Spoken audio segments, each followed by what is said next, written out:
akan membahas tentang misteri kematian jin. Mungkinkah jin mati? Kalau memang mereka mati, bagaimana caranya? Kemudian berapa usia mereka? Dan apakah mereka sama dengan manusia, dibebani syariat oleh Allah Subhanahu wa ta'ala?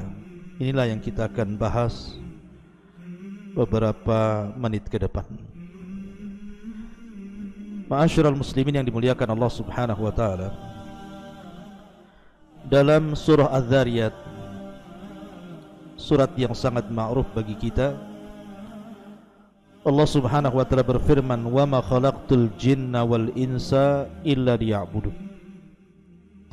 Tidaklah kami ciptakan jin dan manusia kecuali kedua makhluk ini diciptakan untuk beribadah kepada Allah Subhanahu wa ta'ala. Artinya bahwa jin dan manusia itu sama mukallaf, dibebani syariat, dan Allah Subhanahu wa ta'ala utus kepada mereka seorang nabi, yakni nabi kita yang mulia Muhammad sallallahu alaihi wasallam. Itulah perbedaannya nabi kita dengan Ibrahim alaihi salatu wassalam. Kalau Ibrahim diutus kepada seluruh manusia, tetapi Rasul kita bukan hanya seluruh manusia, tetapi juga seluruh bangsa jin. Ma'asyiral muslimin yang dimuliakan Allah Subhanahu wa ta'ala, di dalam Al-Quranul Karim Allah Subhanahu wa ta'ala berfirman, tepatnya dalam surah Ar-Rahman ayat 26 sampai 27, "Kullu man 'alaiha fan wa yabqa wajhu rabbika dzul jalali wal ikram." Semua makhluk Allah Subhanahu wa ta'ala pasti binasa, dan hanya wajah Rabbmu yang akan senantiasa kekal, pemilik keagungan dan kemuliaan. Dari ayat ini menunjukkan bahwa semua makhluk Allah Subhanahu wa ta'ala pasti Allah hancurkan, kecuali tentu makhluk-makhluk yang Allah kecualikan. Dan dari sini juga kita mengetahui bahwa jin dan juga manusia, keduanya makhluk Allah Subhanahu wa ta'ala yang akan binasa. Adapun manusia ma'ruf, setiap kurun ataupun generasi mereka diberikan usia yang bermacam-macam. Tentu manusia yang pertama seperti Adam alaihi salatu wassalam dan generasi yang dekat dengan Adam diberikan usia yang panjang.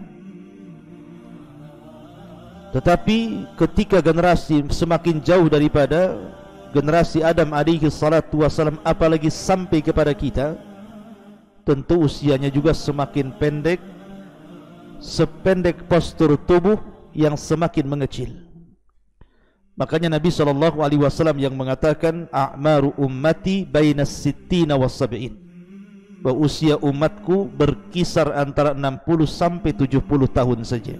Artinya sedikit yang melintasi 70 tahun itu. Bahkan usia Nabi SAW sendiri di 63 tahun dia meninggal. Lalu bagaimana dengan bangsa jin?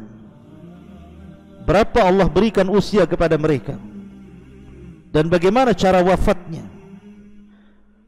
Adakah bangsa jin yang diberikan usia yang panjang melebihi usia manusia? Ma'asyiral muslimin yang dimuliakan Allah Subhanahu wa ta'ala,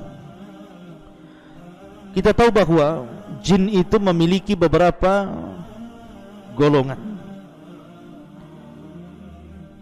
Golongan yang pertama adalah jin yang Allah Subhanahu wa ta'ala kekalkan usianya, dan baru Allah Subhanahu wa ta'ala wafatkan dalam tiupan sangkakala yang pertama. Itulah yang disebut dengan iblis laknatullah alaihi. Karena iblis itu bagian daripada jin. Allah Subhanahu wa ta'ala berfirman dalam surah Al-Kahfi, "Illa iblisa kana minal jinni fa fasaqa an amri rabbi, kecuali iblis yang tidak mau sujud kepada Adam, dia bagian daripada jin, dan dia jin yang fasik terhadap perintah Rabbnya. Dari sini menunjukkan bahwa iblis bagian daripada bangsa jin. Lah iblis ini Allah kecualikan atas permintaan dia sendiri. Dia mengatakan fa'anzirni ila yaumi yub'atsun, ya Rabb, tangguhkan usiaku sampai hari kelak semua makhluk dibangkitkan. Maka Allah Subhanahu wa ta'ala mengabulkan permintaan iblis dan mengatakan fa innaka minal munzirin ila yaumil waqtil ma'luh, sesungguhnya engkau termasuk makhluk yang diberikan tangguhan usia sampai batas waktu yang ditentukan, maksudnya sampai tiupan sangkakala yang pertama ketika makhluk dihancur-hancurkan Allah Azza wa Jalla. Lah kelompok yang pertama, iblis, ini tidak diwafatkan. Sejak diciptakan sampai hari ini dia tetap hidup, dan kelak akan diwafatkan pada tiupan sangkakala yang pertama. Kemudian kelompok yang kedua adalah kelompok bangsa jin yang mereka sama dengan manusia, diwafatkan oleh Allah Subhanahu wa ta'ala sebelum kiamat dibangkitkan. Dan ini disebutkan di beberapa kisah di dalam hadis-hadis Nabi sallallahu alaihi wasallam. Contohnya hadis Abdullah bin Abbas radhiyallahu anhuma. Nabi sallallahu alaihi wasallam suatu ketika berdoa, beliau mengatakan a'udzu bi'izzatikal ladzi la ilaha illa antal ladzi la yamut wal jinnu wal insu yamutun. Kata Nabi sallallahu alaihi wasallam, aku berlindung dengan kemuliaan yang tidak ada Tuhan yang berhak disembah kecuali Engkau, zat yang tidak akan pernah mati, sementara jin dan manusia mereka pasti mati. Artinya bahwa jin dan manusia mereka pasti mati sebelum kiamat dibangkitkan. Ma'asyiral muslimin yang dimuliakan Allah Subhanahu wa ta'ala, adapun sebab kematian jin disebutkan para ulama. Di antara mereka ada yang mati karena disambar oleh meteor-meteor, gugusan bintang yang Allah Subhanahu wa ta'ala lempar kepada mereka lewat para malaikatnya. Dan itu disebutkan dalam Al-Quranul Karim banyak sekali. Di antara fungsi bintang itu salah satunya adalah untuk melempar jin yang berusaha naik ke langit untuk mencuri dengar dari perkataan para malaikat yang diwahyukan Allah kepada mereka. Karena dahulu di zaman jahiliyah, jin-jin ini biasa naik ke langit sebelum diutusnya Nabi SAW, dan mereka memiliki pos-pos di langit itu untuk mencuri dengar apa yang difirmankan Allah kepada para malaikat. Apabila mereka mendengar satu kalimat, maka mereka akan menyampaikan satu kalimat kepada yang di bawahnya. Kemudian yang di bawahnya akan menyampaikan kalimat itu kepada yang di bawahnya lagi, sampai kepada jin yang ada di bumi. Dan itu sudah dicampur adukan 99 kedustaan. Lah ketika Nabi SAW kemudian diutus, maka Allah Subhanahu wa ta'ala jaga langit itu dengan para malaikat. Makanya satu jin pun sudah tidak sanggup lagi untuk mencuri dengar, karena setiap kali mereka naik ke langit, maka mereka akan ditembak oleh meteor-meteor, oleh gugusan-gugusan bintang, untuk menjaga langit dan supaya wahyu Allah Subhanahu wa ta'ala tidak tercampur adu dengan ucapan para dukun.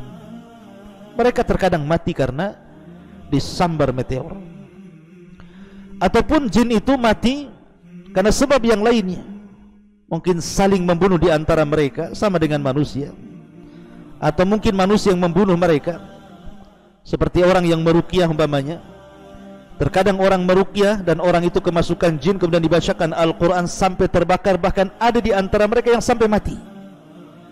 Ataupun sebab yang lainnya, seperti maunya mereka sakit atau sudah tua. Tapi yang jelas bahwa ada kemiripan antara jin dan juga manusia dalam kematian. Walaupun tentu jin akan berbeda dalam kekuatan dengan manusia, karena ada hal-hal yang manusia kalau melakukannya pasti mati, tapi jin tidak mati. Seperti umpamanya manusia yang menyelam ke dalam air tanpa alat satu pun, tentu dia akan mati kehabisan oksigen. Tetapi ada jin-jin itu yang bisa masuk ke dalam air dan mereka tidak mati. Mereka bisa berhari-hari dalam air itu, atau mereka bisa terbang ke langit tanpa alat sampai kepada langit yang sudah tidak ada oksigen lagi. Mereka bisa, dan itu tidak bisa dilakukan manusia kecuali menggunakan alat ataupun kecuali karena izin Allah Subhanahu wa taala, seperti Nabi SAW di Isra Mi'rajkan sampai ke Sidratil Muntaha. Tapi yang jelas bahwa jin-jin ini bisa mati, termasuk juga jin yang tasyakkul, beralih rupa, seperti umpamanya dia beralih rupa kepada manusia. Apabila seandainya jin yang beralih rupa ini kepada manusia dibunuh, maka dia mati juga. Dan itu kejadian ketika Nabi SAW mengutus Khalid ibn Walid radhiyallahu an untuk menghancurkan patung Uzza. Jadi ketika Fathu Mekah, Nabi SAW merintahkan banyak para sahabat untuk menghancurkan patung-patung yang disembah orang-orang musyrik kala itu. Lah salah satunya Nabi SAW mengutus Khalid ibn Walid untuk menghancurkan patung Uzza. Setelah kemudian Khalid bin Walid menghancurkan patung Uzza, kemudian datang kepada Nabi SAW dan mengatakan, "Ya Rasulullah, aku sudah menghancurkan Uzza." Tiba-tiba Nabi SAW mengatakan, "Irji fa innaka lam tasna syai'a." Khalid, kembali ke tempat Uzza itu, karena engkau belum berbuat sesuatu kepada patung Uzza itu.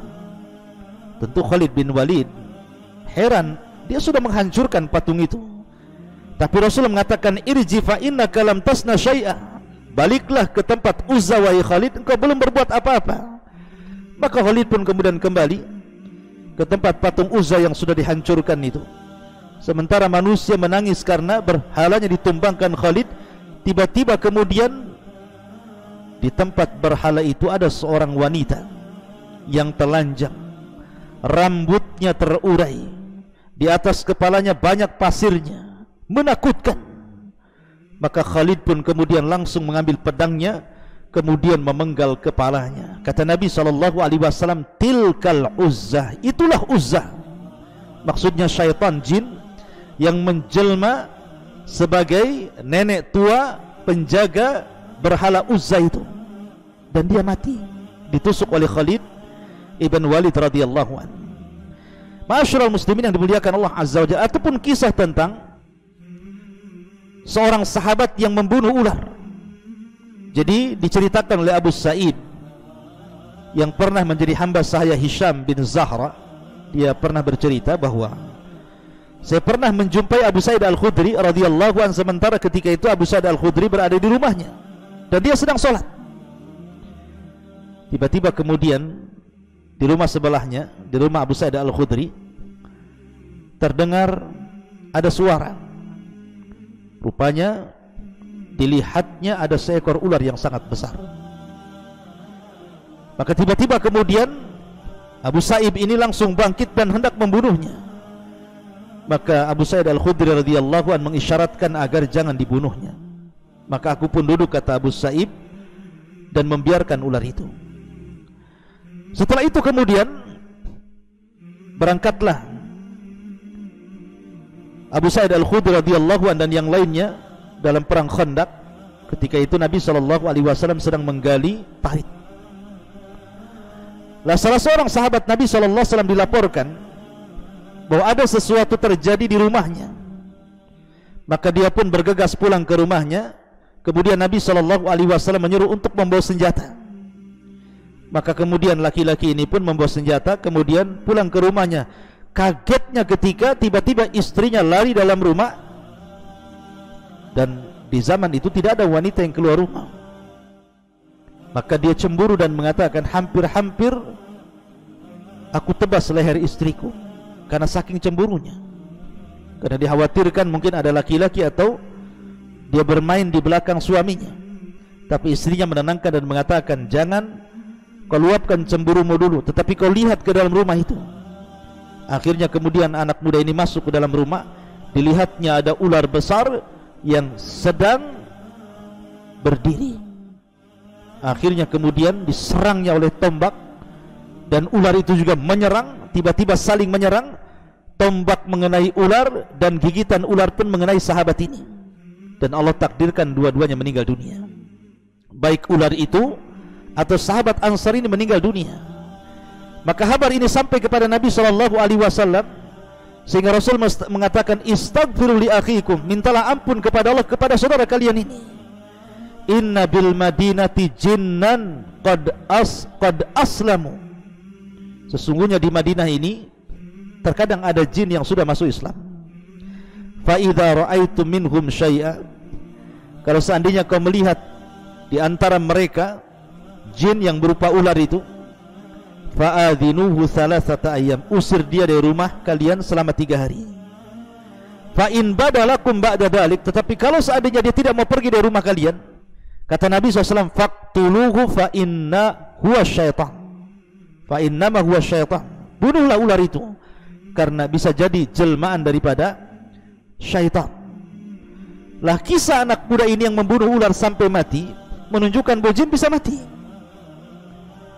Sama dengan manusia juga bisa meninggal. Akan tetapi perbedaan kita dengan jin, kalau jin itu diberikan usia yang cukup panjang, berbeda dengan kita manusia. Kita manusia sudah dibatasi usianya tidak lebih daripada 60 sampai 70 tahun bagi umat Nabi SAW. Walaupun seandainya ada yang lebih, maka itu karunia Allah Subhanahu wa ta'ala. Tetapi bangsa jin diberikan usia yang panjang-panjang, sehingga usia mereka menjangkau usia manusia. Terkadang manusia sudah 2-3 generasi mereka masih hidup. Ma'asyiral muslimin yang dimuliakan Allah Subhanahu wa ta'ala, dari sinilah kelebihan jin dari segi usia. Tetapi ingat bahwa tidak semua jin itu jahat. Ada jin yang saleh, ada jin yang tidak demikian. Makanya Allah Subhanahu wa ta'ala ketika mengkinayahkan soal jin-jin yang masuk Islam, jin-jin itu mengatakan, wa inna minna salihuna wa minna duna dhalikunna tara'iqa qidada. Di antara kami ada jin-jin yang saleh, tapi di antara kami juga ada yang tidak demikian. Kami ini bertingkat-tingkat. Jadi ada yang mereka masuk Islam seperti 7 jin yang pernah saya ceritakan. Mereka mendengar Rasul SAW membaca ayat Al-Quran, kemudian mereka beriman dan menjadi para duat bagi bangsa jin. Tapi di antara mereka ada yang menjadi pengikut iblis dan terus memusuhi Bani Adam, menyakiti Bani Adam, menyesatkan Bani Adam, sampai kemudian mereka puas dengan Bani Adam mengikuti mereka. Ini di antara sekilas tentang apakah jin mati dan bagaimana usianya. Semoga ini menjadi pengetahuan bagi kita. Subhanakallah bihamdika, asyhadu an la ilaha illa anta, astaghfiruka wa atubu ilaik. Allahu ta'ala alam. Assalamualaikum warahmatullahi wabarakatuh.